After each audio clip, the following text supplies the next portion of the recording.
Hello mga guys, good evening, good afternoon po dito ngayon sa Cyprus County. Pekero Gemred po, Pekero Gemred. Saan man kayo sulok ng mundo, magandang gabi, magandang umaga, magandang madaling araw. Welcome po sa Pekero Gemred vlog dito sa Cyprus County. Sana mapanood nyo. Salamat! Title, isang kaibigan. It's about friendship. Okay. Then that's for the record. Tama It's tayo about ngayon sa friendship. budget hearing. Madam Chair, just the last point. Okay. Mahina So na- kung sana ganun yung naging sagot sa simula pa, 'di ba? Napakasimple. Simpleng tanong, dapat simpleng sagot. Nagkwento pa ng kwento na sinabi dati na walang kinalaman sa tanong ko. Just for the record, as a last point, Madam Chair, this is public funds and we're making inquiries. Madam Chair, At yung this is an example of politicizing the budget hearing through the questions of a senator. Ang problema niya kasi, nakalagay yung pangalan ko doon sa libro. At yung libro na yan, ibibigay namin doon sa mga bata. At yung mga bata na yan, may mga magulang na boboto. At yung pangalan ko ay nagkalat doon sa kung saan man ibibigay yung libro. Madam Chair, we commit to send tomorrow everyone in this room a copy of the book. Madam Chair, hindi ko maintindihan yung ugali ng ating resource person. It is a simple question. Paulit-ulit na this is politicizing. Ang VP ang nagbanggit ng salitang boboto. Wala akong sinabing boboto. I'm simply asking, hindi ko ma-imagine we're making so much trouble, so much fuss about a 10 million peso item na itinatanong ko lang simpleng, what is the book about? At ilang kopya ang bibilihin ng gobyerno sa halagang 10 milyong piso at i-distribute. I don't appreciate this kind of attitude, Madam Chair. Usually, ang resource persons natin ay nagbibigay ng parehong institutional courtesy sa legislature na ibinibigay natin sa executive. I don't appreciate this kind of Senator attitude. Tolentino, do you have Madam Chair? Madam Chair. Yes, Madam Chair. Hindi ko rin maintindihan ang ugali ni Senator Risa Ontiveros. And I do not appreciate, ano yung sinabi niya? I do not appreciate this kind of behavior and attitude. Madam Chair, noong 2016, tumatakbo si Senator Risa Ontiveros na senator, nakailang talo na siya. So, Dalawa, Madam Chair. okay, dalawa.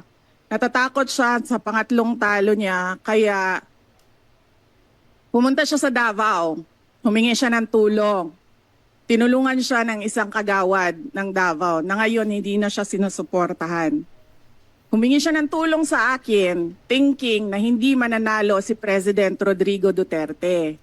Kinausap niya ako ng kinausap doon sa law office ko sa Davao City. Sabi ko sa kanya, o sige, tutulungan kita. Chinika niya ako ng chinika. Tapos umalis siya. Siyempre, hindi naman siya tumutulong kay Pangulong Duterte. Hindi din totoo yung sinabi ko na tutulungan kita. Tinext niya ako. Pwede ba akong mag-follow up sa hinihingi kong tulong sa boto dyan sa Davao City? So sabi ko sa kanya, okay, sige. So, tinawagan ko at sinabihan ko at pinakiusapan ko ng pinakiusapan si former Congressman Milen Garcia. Sabi ko sa kanya, Kong, tulungan mo ito. Bigyan mo na lang ng ilang barangay mo at ilang mga leaders mo. Ayaw pa siya tulungan ni former Congressman Milen Garcia. Pinakiusapan ko ulit, Kong, please tulungan mo na lang. Nanalo na siya at nung nanalo siya, anong ginawa niya? Siya ang pinakaunang umatake kay President Rodrigo Duterte. Anong tawag sa ugaling ganito? With due respect to our resource persons and also our colleagues, I think this doesn't really. I understand there's history among all of us here, but I think that we should really stick to the budget. And I think this is just being very objective. I would like to ask also, since we're going to be furnished a copy tomorrow, we can look at it and evaluate what the content of the book is. But maybe just a general, we won't ask line by line, ano ba yung libro na yan? But tell me, is it for good manners and right conduct? That's fine. Is it science? Is it history? So maybe just a general one, so we can just answer it. Because I understand that every office will have its own advocacy and initiative. So, but then, I don't think it's also wrong for us to be curious what it is about. So just a general one. Any of the undersecretaries can tell me what the topic of the book is? Is it history? What is it? Madam Chair, the explanation is in the title, Isang Kaibigan. It's about friendship. Okay. Then that's for the record. It's about friendship. Madam Chair, just a last point. Okay. So kung sana ganun yung naging sagot sa simula pa, 'di ba? Napakasimple. Simpleng tanong, dapat simpleng sagot. Nagkwento pa ng kwento na sinabi dati. OVP delegation. Good afternoon, guys. Sorry. Good afternoon. For orderly procedure, we begin with the presentation of the OVP. After that, we will open the floor for questions. Our tradition is to give preference to the Senate officers and then in order of arrival. I would like to acknowledge the presence of my colleague in today's budget briefing, Senator Villar, Senator Cynthia Villar, and of course, Senator Amy Marcos. Puro mga babae ngayon yung present. So we will begin with a brief opening statement before we have a briefing. If you have any opening statement, none. Okay, we shall begin now with the briefing of the Office of the Vice President. Thank you, Madam Chair. To our distinguished senators, good afternoon. I am pleased to introduce the members of the OVP delegation, Attorney Zulaika T. Lopez, Chief of Staff, Lemel G. Ortonio, Assistant Chief of Staff. Please raise your hand so that they will know who you are. Attorney Roslyn Sanchez, Director for Administrative and Financial Services Office. Attorney Sunshine Chari Fajarda, Director for Strategic Management Office.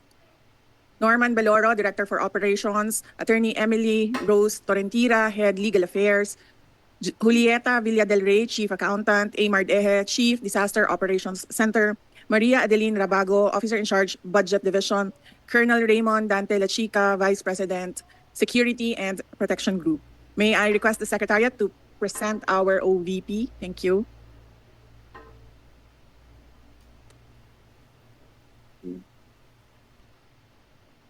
Grabe, ang dami nilang pera. The Office of the Vice President's mission to deliver efficient, accessible, and responsive public service has already reached millions of Filipinos across the country. And the promise of a remarkable and meaningful impact is gleaned from the strength, hard work, and optimism shown by the individuals, groups, and communities being served by the OVP through its interventions that offer immediate and long-term solutions. These interventions were designed, developed, and implemented through the OVP's collaboration with various government agencies, local government units, private groups, people's organizations, and individual partners. The Office of the Vice President, the second highest government office in the Philippines, an institution for public service, an institution of nation building, an institution of change, stability, and progress. The OVP is an institution committed to the success of its programs and initiatives intended to create a lasting positive impact on the lives of Filipinos. Under the leadership of Vice President Sara Duterte, the Office of the Vice President has steadfastly worked to deliver essential social services across different regions of the country. The OVP is an active participant in the movement to achieve the nation's aspiration to have a prosperous, inclusive, and resilient future. We at the OVP continue to share in the noble mission of improving the quality of life of every Filipino family, especially those in the most underserved communities. We provide vital public assistance programs that ensure support, aid in the plight of the vulnerable sectors, and help alleviate the challenges of poverty in many communities. From January 2023 to July 2024, over 360 million pesos combined amount was successfully allocated to urgently address our people's pressing need for medical and burial assistance. A total amount of 364,383,041.87 pesos worth of medical assistance were provided to a total of 79,721 beneficiaries, while 99,240,000 pesos worth of burial assistance were given to 19,882 beneficiaries from various parts of the country.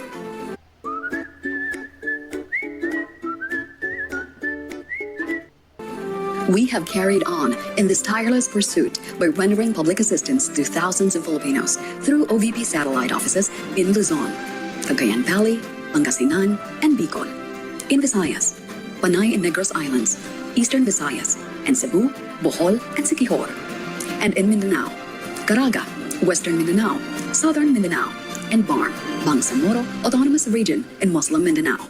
In addition, 2 extension offices of the Public Assistance Division were also opened in Lipa, Batangas, and Tondo, Manila. Each satellite office and extension office across the country complement the functions of the central office in Robinson Cybergate Plaza in Mandaluyong. For fiscal year 2024, the OVP has a 1.885 billion peso available budget under the General Appropriations Act. As of June 30, 2024, the OVP has already obligated 40% of the allotment received, or equivalent to 826.605 million pesos, with a disbursement rate of 70%, or 518.379 million pesos. In our goal of making sure that our people are afforded with safe, accessible, and secured commute, the Office of the Vice President has offered free transportation services to 414,734 Filipinos from January to June 2024. A total of 7 buses were deployed to transport passengers in Bacolod, Cebu, Davao, and Metro Manila. Following the recent calamity that has disrupted the lives of our people in Luzon and some parts of Visayas, we have also intensified our efforts to deliver immediate relief and assistance to affected communities. In adherence to our objective of saving lives and ensuring the utmost safety of all, 462,867 individuals and 134,168 families have benefited from the relief operations mobilized by our Disaster Operations Center from January to June 2024. A total of 58.3 million pesos were effectively allocated to various resource mobilization endeavors in support of all undertakings that aid OVP-DOC's relief and rescue activities. We at the Office of the Vice President continue to rally behind the pursuit of environmental preservation while underscoring the value of education and oral health through the Pagbabago, a Million Learners and Trees campaign. The program is a 2-pronged intervention of the Office of the Vice President to provide hope and encouragement to Filipino learners and champion care for our environment.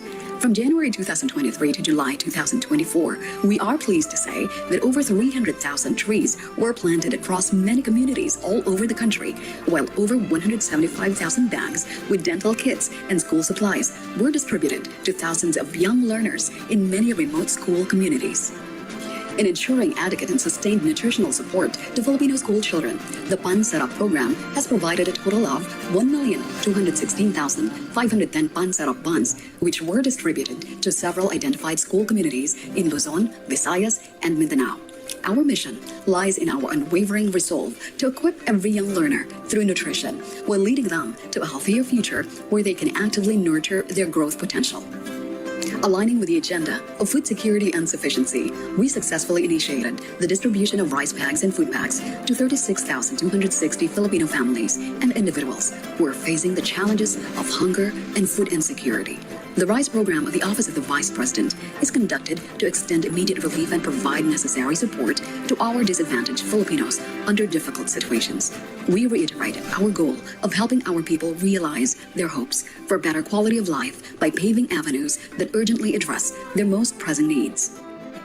Likewise, we remain committed to our mission to promote socio-economic development among women and members of the LGBTQ+ communities by providing livelihood and employment opportunities to the qualified recipients of Magnegosyo Day program. From January 2023 to July 2024, a total of 1,965,000 worth of livelihood assistance was successfully granted to 50 qualified recipients. They will also undergo technical and financial management training to ensure the success of their projects. We also continue in our resolve to uphold the value of transformational and servant leadership among the Filipino youth through the You Can Be VP program by promoting immersive opportunities that present the intricacies of governance and policy formulation. We hope that we can inspire them to become equipped and exemplary students with a genuine regard for their nation's welfare. Covering the period of January 2023 to June 2024, 255 local and international engagements were attended by the Office of the Vice President to show support and express our gratitude for the commendable social, civic, and development efforts undertaken by various organizations in the public and private sector. For 2025, the recommended budget for OVP is 2.37 billion pesos, an 8.05 increase compared to the current year appropriation amounting to 1.885 billion pesos. This proposal, once approved, will enable the OVP to continue the operations of this innovation, carry on transformative progress, and shape a more prosperous future for our people, our communities, and our country. Pedimos que lo están aquí. The OVP shares the hopes, aspirations, and dreams of the Filipinos, and we at the OVP take pride that it is an institution that puts the welfare of the Filipinos at the heart of its mission. The OVP commits to lead, serve, uplift, and empower the Filipinos. Ang tanggapan ng pangalawang Pangulo ng Pilipinas, pamumunuan, paglilingkuran, aalalayan ang mga Pilipino. Lagi kaming tapat sa bayan.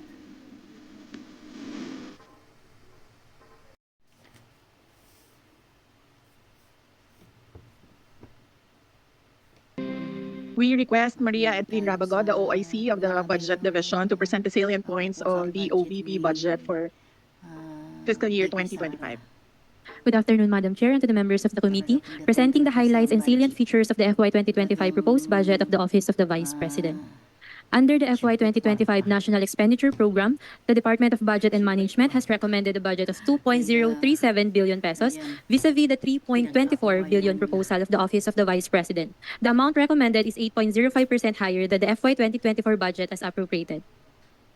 This is composed of the following. The recommended personal services budget for FY 2025 is 9.25% of the total recommended budget.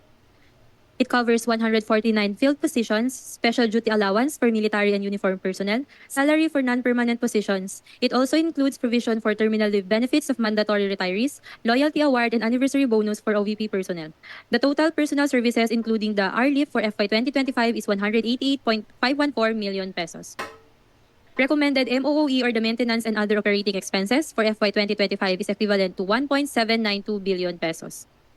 Significant portion of the total MOOE is allocated for the financial assistance or subsidies and supplies. Sa nanonood sa aking vlog, sa aking video. Yan lang po ang ating videos for today, for today's video. Maraming salamat po sa mga nanonood. Thank you, bye-bye.